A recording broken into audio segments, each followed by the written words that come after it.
Let's get started. Number 8. The lightning-proof airplanes. Imagine you're traveling on a flight. Suddenly, you see a bright flash passing across the window, like someone just took a photo with the world's biggest camera. Everyone around you is grabbing their armrests like the plane is about to crash any moment. But that scary lightning is about as dangerous as a hiccup. Modern airplanes get struck by lightning all the time, and they tank those lightning bolts like absolute champions. Airplanes today are basically giant flying Faraday cages. When you see that lightning strike, it basically hits the plane, travels across its outer metal skin, and exits out of the back. No modern commercial plane has ever crashed because of lightning. The pilots in the cockpit are so used to it, they don't even bother to look at it. They probably trust the plane more than they trust each other. The plane's fuel tanks are shielded, and the entire frame is designed to safely pass massive electric currents. Modern commercial planes are strong enough to handle impacts way stronger than a lightning strike. Engineers intentionally zap planes on purpose with artificial lightning during testing. So the next time your window flashes white, don't panic. Your plane isn't going to crash. The only thing that might crash is your heart rate, right before you realize everything's fine. Number 7. The roller coaster loops. Imagine being strapped into a roller coaster seat, your feet dangling, and your stomach already questioning your decisions. Suddenly, you see that giant loop ahead, a massive steel circle of doom. Your brain goes, "This thing is about to fling me off like a rag doll." No, it's not. Surprisingly, roller coaster loops are among the safest parts of the ride.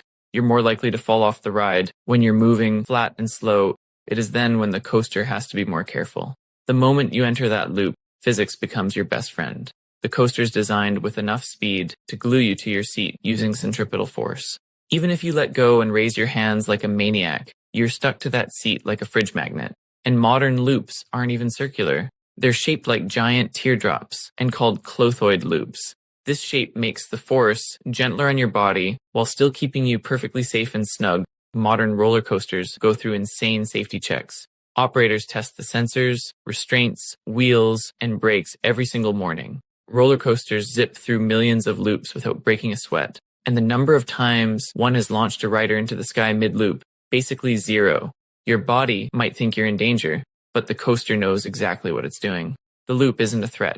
It's just the part that makes the ride fun. Number 6. Passing by a nuclear plant. You're cruising past a nuclear power plant and see a pair of huge towers with steam rising like giant chimneys. Your brain goes, "Don't breathe. That's dangerous radioactive spaghetti." Here's the boring truth. Standing near a nuclear plant is actually safer than standing near a coal plant or living in a city with heavy traffic. Those giant towers are not the reactors. They're cooling towers, and that scary-looking smoke coming out of them is water vapor. Nuclear plants are surrounded by multiple layers of shielding. The actual reactor sits inside thick concrete and water barriers. You practically need a clearance badge and the Infinity Stones to get close to anything dangerous. And, despite what movies show, reactors don't explode like bombs. That's not how nuclear physics works. The workers inside get less yearly radiation exposure than a frequent flyer who loves window seats. So next time you pass one of those big towers and feel uneasy, remember, the most dangerous thing around you is probably the guy texting while driving past the plant. Number 5. Scuba diving with sharks. Your first thought when you see a shark is, well, today's the day I get turned into fish snacks. Statistically, sharks are the ones who should be scared of you. Humans kill over 100 million sharks a year.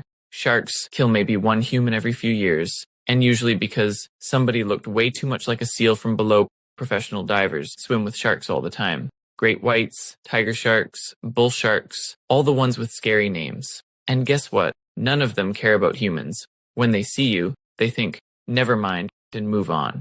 Sharks prefer seals and wounded prey. Humans feel bony and annoying to them. In fact, the biggest danger during a shark dive is accidentally poking yourself on the coral or tripping over your own fins. Sharks are the safest part of the trip. Professional divers even boop sharks on the nose to redirect them. It's like petting something with 300 razor blades in its mouth, but it works because sharks just aren't interested. So if you ever go diving and see a shark, don't be scared.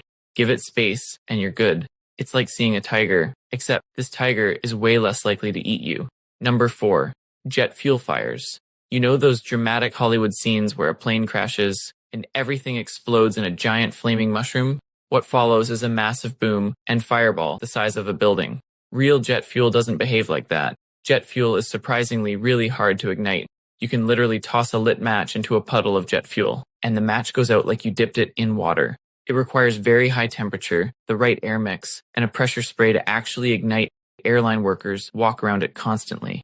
It's stored in massive tanks. There are even videos of people dropping cigarettes into it.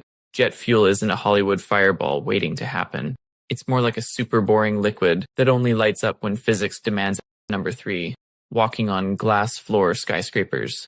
Imagine stepping onto one of those glass skywalks thousands of feet above the ground. Your brain screams, "Nope, I wasn't built for this." Your legs turn into noodles, and your stomach starts backflipping. But that glass you're standing on is actually rock solid. Those floors aren't made from regular window glass. They're built from multiple layers of laminated, tempered, reinforced glass, thicker than your phone, tablet, and television stacked together. Engineers designed them to hold dozens of people and even jumping toddlers. Skywalk engineers literally hit the glass with sledgehammers during testing. Each panel is tested to handle thousands of pounds, which is more weight than several fully grown polar bears. Even if one layer somehow cracked, the remaining layers would hold all the weight effortlessly. So when you look down and feel like you're floating in the sky, don't worry, you aren't in any kind of danger. A bigger threat is dropping your phone while trying to take a selfie. Number 2, hot air balloons. Imagine floating around in a basket, carried by a giant balloon filled with hot air. No engine or steering wheel, just you and the wind deciding your fate. It sounds like the most dangerous vehicle ever invented. But here's the plot twist. Hot air balloons are extremely safe when operated by licensed pilots. These pilots aren't casual weekend adventurers. They're trained and certified nerds who study wind currents like exam toppers. Ballooning avoids most of the risks that other aircrafts have. There are no mechanical engines involved that can fail. Balloons fly at a slow pace, giving enough reaction time in serious situations. They also have backup burners, reinforced fuel systems, and a constant vertical control, enabling pilots to raise or lower the balloon at will. Most incidents happen when someone ignores weather warnings or attempts it without proper training. Professional balloon pilots cancel the flights at the slightest hint of bad conditions. They are stricter than your school teacher during exams. A hot air balloon may look like something a caveman would invent, but when flown by professionals, it's basically a floating sofa with a PhD in safety. Number 1. High voltage electric fences. You see one of those fences marked with big yellow lightning bolt signs. Your brain goes, touch it, and you're dead. You imagine being launched 20 feet backwards like a cartoon character. But here's the real shocker. Electric fences are designed to be painful, not life-threatening. The voltage is high, but the amperage, the part that actually harms you, that is extremely low. Think of voltage like water pressure and amperage like how much water is actually flowing. You can have crazy high pressure, but if only a tiny trickle comes out, you're going to be just fine. When you touch an electric fence, you get a quick, sharp zap that makes you jump and seriously reconsider your life choices. But the shock lasts less than a second and doesn't harm your heart, brain, or organs. Farmers and vets accidentally touch these things all the time. Some even test them on purpose, like absolute maniacs. Animals bump into them too, and immediately learn not to do that again. So the next time you come across one of those fences, don't freak out. It won't damage your heart, only your confidence for about 10 minutes. That's all for this video. Make sure to subscribe to watch similar videos in the future.